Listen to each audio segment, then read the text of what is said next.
Oke, Assalamualaikum warahmatullahi wabarakatuh. Ketemu lagi di mata kuliah Sistem Informasi Manajemen. Setelah kita melakukan perkuliahan secara offline kemarin, mari kita coba dengan menggunakan online ya. Kita lanjutkan materi yang kemarin, Sistem Informasi Manajemen. Dalam hal ini kita akan bahas tentang yang dimaksud dengan organisasi. Kemarin sudah belajar banyak tentang sistem. Sekali lagi saya pesan kepada Anda semuanya, sistem, pengertian sistem itu harus panjenengan pahami, kuasai ya. Sekarang tentang organisasi. Organisasi terdiri dari sejumlah sumber daya yang bekerja menuju tercapainya suatu tujuan tertentu sesuai ketentuan pemilik atau manajemen. Di sini beberapa manajemen di perusahaan biasanya juga akan menerapkan apa yang disebut dengan sistem manajemen yang saat ini kita pelajari. Yaitu apa? Terdiri dari elemen-elemennya. Elemen-elemennya siapa? Yaitu diantaranya ada seorang manajer, ada bagian administrasi, ada bagian keuangan dan lain-lain. Itu adalah elemen-elemennya. Dan nantinya juga dia akan mencapai atau menuju tercapainya suatu tujuan tertentu. Ya, itu kan sama ya dengan sistem, kita juga mencapai tujuan tertentu.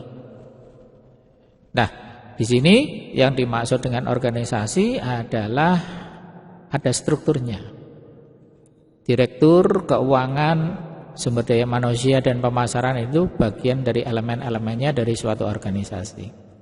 Jadi dipandang bahwa sistem dalam suatu organisasi hampir sama, bahkan sama dengan sistem yang dipelajari di berbagai macam apa yang kemarin kita pelajari di mobil itu ya, sama. Kemudian sumber daya input diubah menjadi sumber daya output. Nah, ini adalah kerja sistem. Jadi sistem itu mestinya ada inputnya. Nah, ini ya, sumber daya inputnya. Kemudian diolah, akan keluarlah sumber daya outputnya.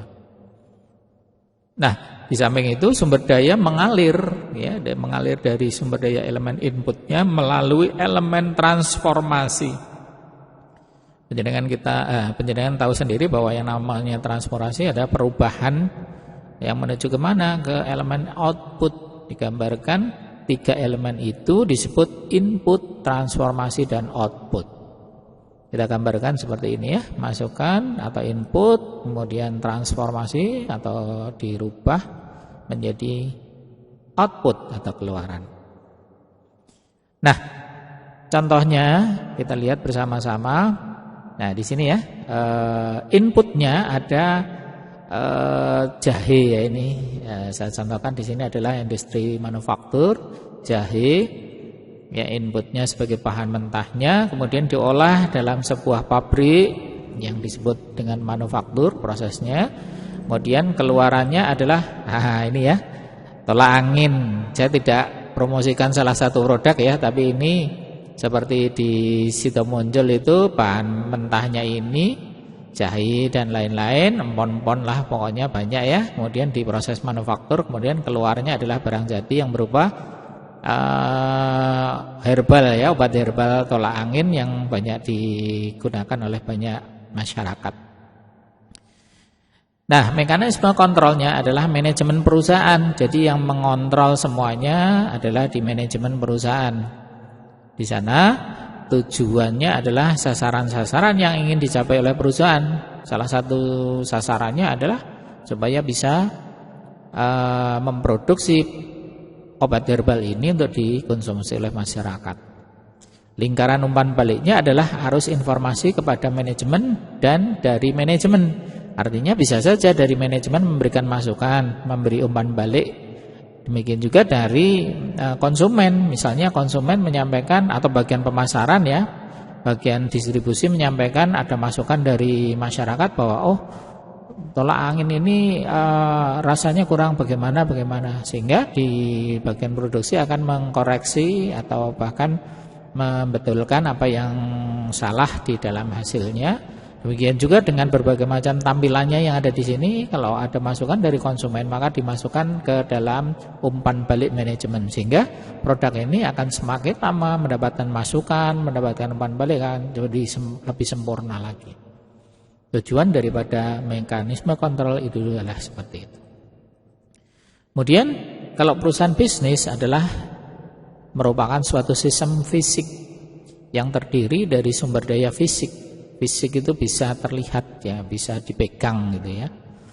Nah, sedangkan sistem konseptual sebaliknya adalah sistem yang menggunakan sumber daya konseptual yang berupa informasi dan data. Saya contohkan di sini seorang manajer, dia sedang merancang, masih dalam pikirannya, maka itu disebut konseptual. Sedangkan kalau sudah konseptual itu sudah diaplikasikan, diwujudkan, diketik atau masukkan ke dalam sistem, kemudian sistem konseptual itu mewakili suatu fisik ya, jadi akan bisa menjadi fisik walaupun berbentuk konseptual, tapi sudah berbentuk fisik bila sebagai citra dari pikiran manajer, sebagai angka atau tulisan pada selembar kertas atau berbentuk elektronik. Artinya konsep-konsep yang dihasilkan oleh manajer itu dicetak di dalam sebuah atau selembar kertas, maka itu disebut sudah berupa sistem fisik gitu. Paham ya? Komputer, nah ini kalau kita contohkan lagi, komputer adalah suatu sistem fisik. Sebab apa? Bisa dipegang, bisa dilihat wujudnya komputer. Tetapi data yang ada di dalamnya, informasi yang ada di dalamnya yang disimpan di dalam hard disk itu dapat dipandang sebagai suatu yang konseptual, sebab belum bisa terlihat pakai mata telanjang, belum bisa dipegang. Nah, gitu ya. Seperti software gitu, kita tahu di dalam komputer software itu wujudnya apa gitu. Ya, itu namanya masih berbentuk sistem konseptual. Kemudian sistem fisik penting karena keberadaannya. Saya contohkan, komputer itu penting karena ada. Kalau nggak ada komputer mau ngapain? Nggak bisa ngapain ya, karena itu adalah merupakan fisik. Kemudian sistem konseptual penting karena penggambarannya. Bisa dibayangkan komputer itu baru merupakan seonggok barang. Tidak ada apa yang ada di dalamnya itu softwarenya, maka ya tidak bisa digunakan untuk apa-apa. Makanya konseptual penting karena penggambarannya atas sistem fisiknya, atas komputernya itu. Kalau sudah diinstal, maka komputer dan konseptual atau softwarenya bisa digunakan bersama-sama. Kemudian contohnya di sini, jika penyimpanan komputer ya dalam sebuah sistem, jika di dalamnya komputer menunjukkan bahwa ada 70 perkakas di dalam gudang, pakai sistem pergudangan nih ceritanya, dicek ternyata tinggal 70 perkakas. Setelah diinspeksi atau dilihat secara langsung di gudang, di sana juga harus mengungkapkan 70 perkakas itu, digambarkan seperti ini ya. Dicek di sistem gudang gitu kelihatan 70 perkakas. Setelah dicek ya harus sama dengan yang ada di gudang itu 70, dihitung betul. Nah, kalau tidak sama berarti ada sesuatu yang tidak beres pada entah itu sistemnya yang ada di komputer atau yang ada di gudang. Kalau yang di komputer mungkin ada kelalaian dari seorang operatornya untuk menginput atau bagaimana. Kalau di gudang jelas ada beberapa manipulasi, entah itu disembunyikan atau rusak atau bahkan dicuri, bisa saja. Ya, jadi antara yang ada di komputer dengan yang ada di fisiknya di gudang juga harus sama. Nah, di sini kita lanjut dengan pentingnya pandangan suatu sistem. Kenapa kok sistem itu penting? Ya, pertama yang harus kita tahu bahwa sistem penting karena mencegah manajer tersesat dalam kompleksitas struktur organisasi dan rincian pekerjaan. Biasanya seorang manajer akan begitu fokus pada kompleksitas struktur organisasi sehingga tidak memikirkan tentang kelanjutannya ke depan, rencana ke depan dan lain-lain, hanya kompleksitas struktur organisasi memerintahkan di bawahannya saja. Sehingga jangan sampai manajer tersesat hanya itu saja. Nggak enak loh tersesat. Ya, jadi ada sesuatu yang berhenti di situ dan merasa bahwa ada kesalahan gitu ya. Kemudian yang kedua adalah perlunya memiliki tujuan yang baik. Ya, tujuan dalam sebuah organisasi mestinya tujuannya baik ya. Kalau mamanya tidak menggunakan sistem atau masih manual gitu, masih ada beberapa kelemahan-kelemahan dari tujuan itu belum bisa tercapai dengan sepenuhnya. Yang ketiga adalah pentingnya kerjasama di semua bagian. Kenapa? Yang namanya sistem kan terintegrasi menjadi satu. Jadi satu bagian itu tidak bisa bekerja, maka yang lainnya juga ikut merasakan hasil akhirnya mesti tidak maksimal. Jadi kerjasama dalam sebuah sistem itu perlu. Ya, seperti kita ceritakan kemarin pada sistem motor bakar, ada salah satu bagian saja yang tidak bisa berfungsi, maka sistem bakar itu tidak bekerja dengan sebaiknya. Demikian juga di organisasi ya, salah satu bagian kurang bisa mensupport, maka yang lainnya juga akan berpengaruh. Yang keempat ada keterkaitan orang dengan lingkungannya. Ya, ini jelas ya. Jadi kalau mamanya sistem itu sudah berjalan, mestinya antara orang dengan lingkungannya akan berinteraksi. Karena apa? Selalu bergerak ya, dengan menggunakan sistem orang akan sudah tahu tugasnya ini, tugasnya itu, dan dengan lingkungannya, dengan sekelilingnya, dengan pekerjaan di sebelahnya dan lain-lainnya saling berinteraksi gitu. Dan yang kelima, memberi nilai tinggi pada informasi umpan balik yang hanya dicapai dengan sistem lingkaran tertutup. Hal ini penting sebab apa? Masukan atau umpan balik dari berbagai pihak sangat menentukan sistem itu akan berjalan semakin sempurna. Tidak mungkin sebuah sistem langsung baru itu, sistem baru langsung bisa jalan dengan baik, nggak mungkin. Pasti ada beberapa informasi umpan balik yang akan melengkapi dan akan menyempurnakan sistem itu. Jadi perlu diingat bahwa kritikanlah kalau mamanya lebih sempurnakan kata-katanya, informasi umpan balik itu bisa berupa kritikan, bisa berupa macam-macam masukan-masukan yang baik gitu ya. Nah kemudian mari kita lanjut dengan konsep dasar informasi. Menurut Raymond McLeod ada beberapa pengertian tentang informasi. Informasi adalah data yang diolah menjadi bentuk yang memiliki arti bagi si penerima dan bermanfaat bagi pengambilan keputusan saat ini atau mendatang.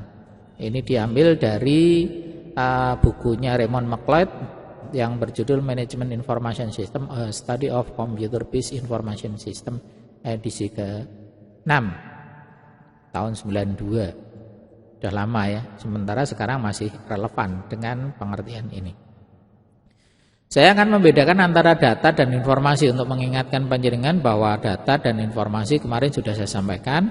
Apa yang dimaksud dengan data adalah terdiri dari fakta-fakta dan angka-angka yang secara relatif tidak berarti bagi pemakai. Karena apa? Belum bisa dibaca secara menyeluruh oleh banyak orang.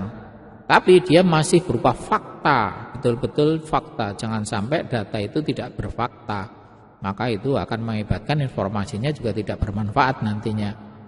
Jadi data itu fakta-fakta dan angka-angka yang relatif tidak berarti. Karena masih angka apa maknanya, belum bisa mengerti hasilnya apa gitu. Bedanya dengan informasi adalah data yang telah diproses sehingga data itu diolah dan akan memiliki arti. Nah, pengolahan informasi atau information processor adalah salah satu elemen kunci dalam sistem konseptual. Ya, pengolah informasi itu adalah prosesor ya, proses ya, sesuatu yang diproses. Pengolah informasi dapat meliputi elemen-elemen komputer, elemen-elemen non komputer atau kombinasinya.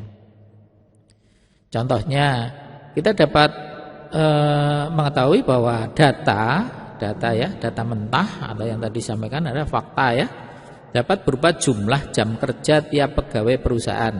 Misalnya absen ya, absen jam 8 pakai fingerprint, Nah, setelah jam 8 pulang jam 4. Berarti berapa jam itu? Nah, jumlah jam kerja itu bila dikalikan dengan upah per jam dan dijumlahkan menjadi gaji pegawai. Nah, gaji pegawai ini sudah berupa informasi sebab sudah wujud, ya. Kalau angka-angka yang berupa jumlah jam kerja itu belum bisa diterjemahkan. Nanti kalau sudah menjadi gaji pegawai, sudah menjadi informasi. Nah, jenis-jenis informasi, mari kita lihat. Informasi ada dua, ya. Yang satu informasi berbentuk formal, itu yang dihasilkan dari dalam organisasi. Sedangkan informal yang berasal dari luar organisasi. Nah, pengguna informasi ada 3, ya. Yang satu low level manager, itu adalah manajer tingkat paling rendah. Kalau umpamanya di bagian produksi, di atasnya produksi itu namanya supervisor, ya. Itu biasa disebut dengan low level manager. Kemudian middle level manager, kalau di pabrik biasanya di atasnya supervisor ada namanya apa itu, ya.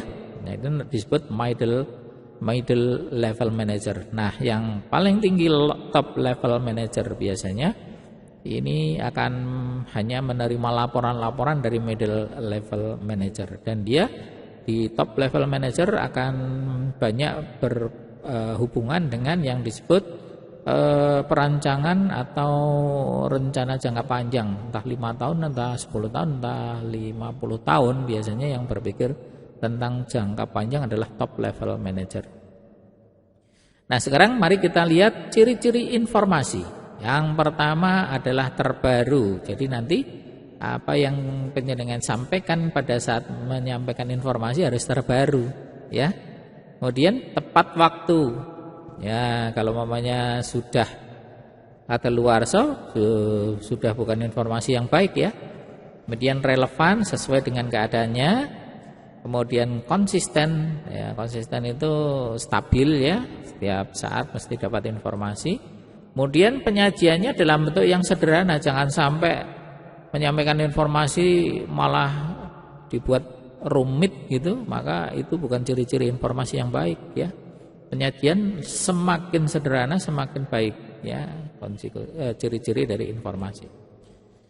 Nah, ciri informasi yang berkualitas, ya, kalau ini penting kita ketahui bahwa yang pertama adalah accessibility. Nah, mudah diakses, misalnya mengakses data melalui jaringan.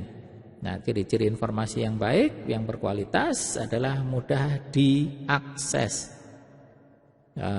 Informasi kok angel diakses, ya, angel di jaringan internet misalnya, diakses lewat internet susah. Nah, itu bukan yang berkualitas. Kemudian yang kedua adalah timelines atau tepat waktu. Bila kita mengakses ke internet misalnya dapat merespon dengan cepat pada saat itu. Jadi semakin cepat maka semakin kualitasnya tinggi. Kemudian yang ketiga relevance, informasi yang dihasilkan sesuai dengan usaha yang bersangkutan atau sesuai dengan keadaan nyatanya. Jangan sampai pada saat mengklik atau mencari informasi ini malah keluarnya yang lain. Nah, ini namanya tidak relevan. Ya, yang keempat adalah akurasi, ketepatan output dari data yang diolah. Biasanya apa yang diinginkan, yang diklik, ya, pada saat itu ya harus keluarnya sesuai dengan apa yang diklik, outputnya data yang diolah itu sesuai, ya. Itu yang disebut dengan akurasi. Yang kelima usability, kegunaan output yang dihasilkan. Ya, kegunaan daripada hasil keluarannya itu ya harus sesuai. Biasanya kalau yang usability-nya tidak sesuai, maka semuanya ini yang 4, 3, 2, 1 mesti nggak cocok, nggak sesuai. Sehingga yang ini yang menentukan bahwa outputnya itu sesuai, maka semuanya akan biasanya sudah berkualitas. Nah, fungsi-fungsi informasi yang pertama adalah untuk meningkatkan pengetahuan bagi si pemakai. Benar, ya, kita mendapatkan informasi apapun itu pasti akan menambah pengetahuan bagi kita semuanya, menambah ilmu. Jadi apa yang saya setiap saat untuk menyampaikan kepada Anda, untuk menyampaikan informasi apapun itu bermanfaat bagi orang yang belum mengetahui tentang itu. Nah, itu pentingnya mengapa kok saya harus menyampaikan, setiap ketemu dengan saya mesti harus menyampaikan informasi yang terbaru. Itu karena untuk menambah atau meningkatkan pengetahuan bagi semua kelas ini, ya. Yang kedua, untuk mengurangi ketidakpastian dalam proses pengambilan keputusan pemakai. Apabila informasinya itu akurat atau baik, maka si pemakai tidak ragu-ragu. Nah, tidak ragu-ragu untuk mengambil keputusan, sehingga dia akan mengurangi ketidakpastian dalam proses pengambilan keputusan itu. Yang ketiga adalah menggambarkan keadaan yang sebenarnya dari suatu hal. Nah, ini biasanya akan ketahuan bahwa informasi yang baik mesti akan sesuai dengan keadaan sebenarnya. Nah, ini fungsinya, ya. Sistem informasi, definisinya, ya kalau tadi berupa informasi, sekarang definisi sistem informasi. Sistem informasi adalah suatu sistem di dalam suatu organisasi yang mempertemukan kebutuhan pengolahan transaksi harian. Ini harusnya diwarnai merah nih, pengolahan transaksi harian. Ya, jadi di sana akan mempertemukan kebutuhan pengolahan transaksi harian, mendukung operasi dan bersifat manajerial dan kegiatan strategi dari suatu organisasi, dan menyediakan kepada pihak luar tertentu dengan laporan-laporan yang diperlukan.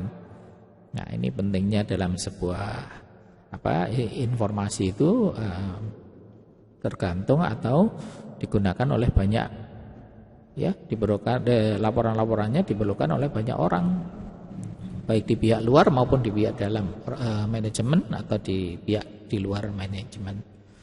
Sedangkan McLeod menyampaikan bahwa sistem informasi merupakan sistem yang mempunyai kemampuan untuk mengumpulkan informasi dari semua sumber dan menggunakan berbagai media untuk menampilkan informasi. Benar, ya? Jadi sampai sekarang Raymond McLeod memang masih relevan untuk dijadikan sebagai acuan untuk pengertian-pengertiannya. Nah, sekarang kita akan lihat klasifikasi sistem. Nah, ini banyak, ya, klasifikasi sistem. Ada yang disebut dengan abstrak system dan physical system. Yang kedua, natural system dan human made system. Yang ketiga, deterministic system dan probabilistic system. Yang keempat, closed system dan open system. Nah, mari kita pelajari satu-satu. Yang disebut dengan sistem abstrak adalah sistem yang tidak tampak secara fisik, jadi nggak kelihatan lah, karena hanya berupa pemikiran atau ide-ide. Contohnya sistem teologia yang merupakan suatu sistem yang menggambarkan hubungan manusia dengan Tuhan. Hubungan manusia dengan Tuhan apa? Ya, kita berdoa. Apa kelihatan doanya naik gitu? Nggak kelihatan, kan? Nah, itulah yang disebut dengan sistem abstrak, tidak terlihat secara kasat mata, ya. Yang sebaliknya adalah sistem fisik. Adalah sistem yang tampak secara fisik. Contoh sistem komputer, kan kelihatan. Sistem produksi, sistem pendidikan, dan lain-lain. Jadi nyata, kelihatan. Oke, jelas, ya, antara sistem abstrak dan sistem fisik.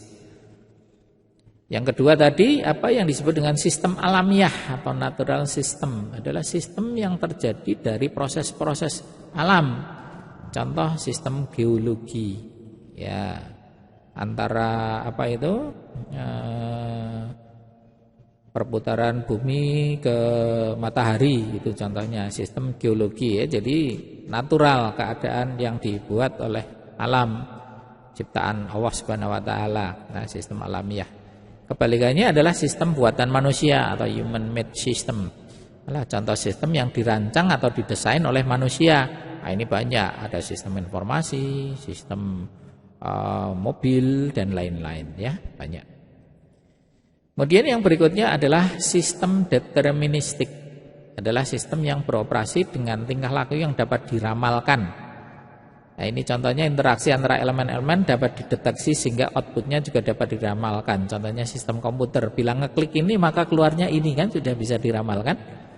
Bila ngeklik gambar printer maka nanti naskahnya akan tercetak ke printer. Lah ini sudah bisa diramalkan, jelas ya. Kemudian kebaliknya adalah sistem probabilitas, adalah sistem yang tidak bisa diramalkan. Contohnya sistem manusia. Kita tahu 2 tahun ke depan jadi apa? Enggak tahu ya. 1 hari ke depan itu ada apa gitu juga enggak tahu. Ya, itu yang disebut dengan sistem probabilitas ya.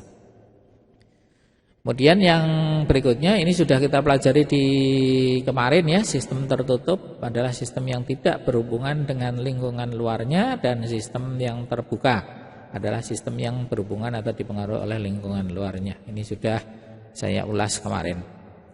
Kemudian yang berikutnya adalah sistem komputer. Coba kita lihat, kalau umpamanya sistem komputer ada yang disebut dengan sistem softwarenya.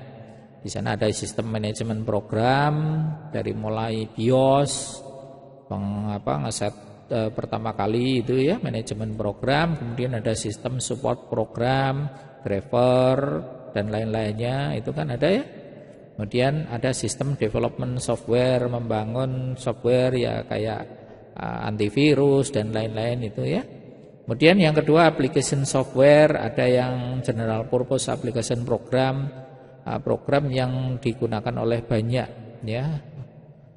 orang atau biasa digunakan gitu ya, seperti kalkulator itu kan setiap kita install Windows pasti ada kalkulator, ada notepad yang digunakan oleh banyak orang, general purpose ya. Kemudian ada application specific program. Nah di sini kita lihat kalau orang yang menggunakan gambar teknik biasanya pakai AutoCAD atau 3D Max. Kalau yang Office ya pakai Microsoft Word, Microsoft Excel, PowerPoint dan lain-lainnya. Application specific program. Kalau yang desain grafis mau gambar-gambar pakai CorelDRAW atau Photoshop gitu ya. Kemudian yang ketiga adalah hardware, perangkat kerasnya. Di sana ada yang disebut CPU, ada nih di gambarnya kotak CPU-nya kelihatan, CPU-nya di dalam. Kemudian monitor, kita lihat monitornya seperti itu, keyboard seperti itu, printernya macam-macam ya bentuknya. Kemudian ada mouse, ada plotter itu kayak printer tapi besar ya, bisa digunakan untuk membuat MMT, itu namanya plotter, lebih dari ukuran A3 gitu ya. Ada scanner yang men-scan gambar ataupun teks sehingga jadi berbentuk digital, itu scanner ya. Ada brainware itu ada database administrator, orang yang menggerakkan komputernya, ada sistem analis, ada programmer, orang yang membuat program, dan ada operator paling yang mengerjakan pengetikan dan lain-lain, itu namanya operator. Nah, hubungan hardware, software, dan brainware kita bisa gambarkan apa yang disampaikan tadi tentang sistem komputer. Yang pertama adalah komputer hardware ya. Wujudnya sudah nampak bahwa itu berupa sistem fisik ya, bisa terlihat. Kemudian sistem software kita lihat semakin melingkar lebih di luarnya, berarti sistemnya atau wujudnya lebih banyak. Saya contohkan di sini komputer hardware 1 ya, bisa hanya 1, sistem softwarenya bisa lebih dari 1. Apalagi application softwarenya semakin banyak bisa diisikan ke dalam sistem softwarenya atau komputer hardwarenya. Kemudian brainware juga banyak. Satu komputer bisa digunakan oleh banyak orang. Ya. Ini kalau suatu saat Anda ditanya tentang hubungan hardware, software, dan brainware, digambarkan seperti ini ya. Jadi bisa lebih jelas dan bisa dijelaskan. Jangan lupa kalau sudah menggambar begini, jelaskan komputer hardware adalah apa, sistem software, application software, brainware itu. Jangan hanya gambar saja.